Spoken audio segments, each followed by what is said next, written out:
Mukunda jewellers వారి Purvi gold and diamonds November 1న KPHB లో ఘనంగా ప్రారంభం. ఓపెనింగ్ ఆఫర్ గా ప్రతి 3 లక్షల కొనుగోలుకు ఒక బంగారు నాణెం ఉచితంగా పొందండి. తెలంగాణ రాజకీయాల్లో మరో కీలక పరిణామం చోటు చేసుకుంది. స్థానిక సంస్థల ఎన్నికల విషయంలో తెలంగాణ హైకోర్టు కాంగ్రెస్ ప్రభుత్వానికి గట్టి సూచనలు జారీ చేసింది. ఈ నెల 24వ తేదీలోపు ఎన్నికల తేదీలను ప్రకటించాలని స్పష్టమైన ఆదేశాలు ఇచ్చింది. హైకోర్టు స్పష్టం చేస్తూ మేము రిజర్వేషన్లపై మాత్రమే స్టే ఇచ్చాం కానీ ఎన్నికలపై కాదు అంటూ ప్రభుత్వం ఆలస్యం చేస్తోందని తీవ్రంగా వ్యాఖ్యానించింది. ఎన్నికల షెడ్యూల్ను ప్రకటించడంలో నిర్లక్ష్యం వహించొద్దని హెచ్చరించింది. ఇక ఈ విచారణ సందర్భంగా రాష్ట్ర ఎన్నికల సంఘం కూడా తమ వైఖరిని వెల్లడించింది.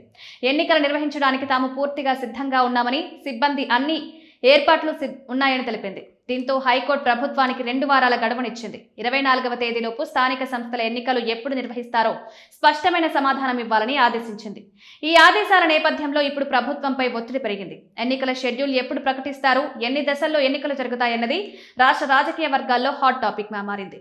ప్రజలు కూడా స్థానిక సంస్థల్లో కొత్త నాయకత్వం కోసం ఎదురుచూస్తున్నారు. ఇప్పుడు అందరి చూపు నవంబర్ 24వ తేదీపై ఉంది.